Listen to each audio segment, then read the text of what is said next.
Gloire au Seigneur. Shalom, shalom, peuple de Dieu. En ce moment, j'aimerais partager avec vous juste une sagesse que je reçue de la part de mon Père. Par cette sagesse, je sais que non, les choses vont changer complètement dans ta vie, comme jamais auparavant. Alléluia. Nous ouvrons nos Bibles dans le livre de Marc, chapitre 10, le verset 17 jusqu'au verset 22. Dans Marc, chapitre 10, le verset 17 jusqu'au verset 22, la parole de Dieu déclare ceci. Comme Jésus se mettait en chemin, un homme accourut et se jeta à genoux devant lui. Bon maître, lui demanda-t-il, que dois-je faire pour hériter la vie éternelle? Jésus lui dit, pourquoi m'appelles-tu bon? Il n'y a de bon que Dieu seul. Tu connais le commandement. Tu ne commettras point d'adultère, tu ne tueras point, tu ne déroberas point, tu ne diras point de faux témoignages, tu ne feras tort à personne. Honore ton père et ta mère. Il lui répondit, Maître, j'ai observé toutes ces choses de ma jeunesse. Jésus, l'ayant regardé l'aimant et lui dit, il te manque une chose. Va, vends tout ce que tu as, donne-le aux pauvres, et tu auras un trésor dans le ciel. Puis viens et suis-moi. Mais affligé de cette parole, cet homme s'en allant tout triste, car il avait de grands biens. Alors, qu'est-ce que nous pouvons tirer comme leçon dans ces passages? J'aimerais dire à quelqu'un, peut-être tu traverses des moments obscurs dans ta vie, tu traverses des difficultés, des défis, des challenges que tu ne sais pas comment t'en sortir.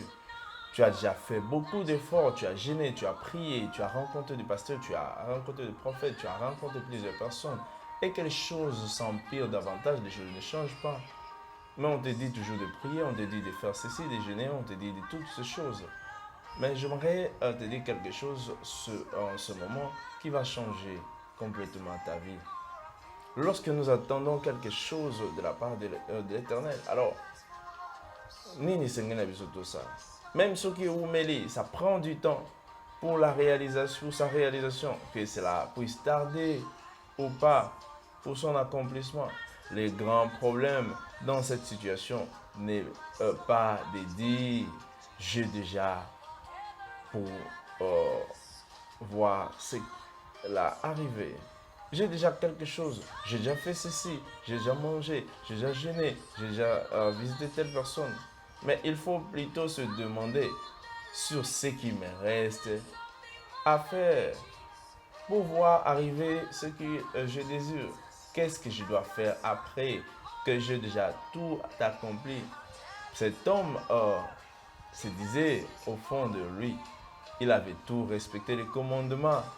Il a honoré son père, sa mère. Et il n'a pas rendu de faux témoignages à qui que ce soit. Et il n'a pas commis d'adultère. Il n'a pas tué, il n'a pas volé, il n'a pas dérobé. Mais les choses n'ont pas changé. Il désire encore plus. Il voulait la vie éternelle. Mais Jésus dit, tu en as besoin, tu dois vendre et suis-moi. C'est ce qui lui restait.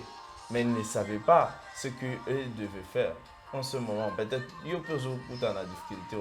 Tu ne sais pas qu'est-ce qu'il faut faire. Alors, ce n'est pas que Nazana et Lokobo, j'ai déjà fait ceci, mais tu dois plutôt demander qu'est-ce qui me reste à faire. Ni les autres étiquetés dans ça pour que ce que j'ai besoin puisse s'accomplir dans ma vie. Ni les étiquetés dans ça. C'est une question que tu dois te poser en ce moment. C'est ça une sagesse pour toi, pour être délivré. Ainsi, lorsque votre désir tarde toujours à arriver, ne priez pas toujours. Seigneur, j'ai déjà tout, mais rien ne m'arrive. Mais la prière que tu dois faire, c'est plutôt, Seigneur, montre-moi ce qui reste à faire pour voir à ta main dans ma vie. Montre-moi, révèle-moi ce qui me reste à faire pour voir ta main dans ma vie, pour voir l'accomplissement de ta parole dans ma vie. Montre-moi quelque chose. Et je sais que vous avez beaucoup déjà fait. Mais cherchez plutôt ce qui reste à faire. Ce qui reste à faire. Seigneur, Qu'est-ce qui me reste à faire? Et tu gagnes ça pour que Nabi témoignage dans la. Qu'est-ce qui me reste à faire? C'est ce qui va changer complètement ta vie. Que Dieu te bénisse. Pose-toi cette question. Prie au Seigneur. Qu'est-ce qui me reste à faire, Seigneur? Qu'est-ce qui me reste à faire pour que mon mariage soit rétabli? Qu'est-ce qui me reste à faire pour que ma délivrance, ma guérison se manifeste? Qu'est-ce qui me reste à faire, Seigneur, pour que j'expérimente les changements, la promotion dans mon lieu de travail? Qu'est-ce qui me reste à faire? Non pas toujours, j'ai déjà fait ceci. Que Dieu vous bénisse. C'est l'une des leçons que nous avons appris auprès de mon père, le pasteur Edine Zoïba. Et moi aussi, je suis bénéficiaire de cela. Et toi aussi, tu dois être bénéficiaire de cela. Que Dieu te bénisse. Ciao. À réfléchir profondément. Réfléchissez davantage.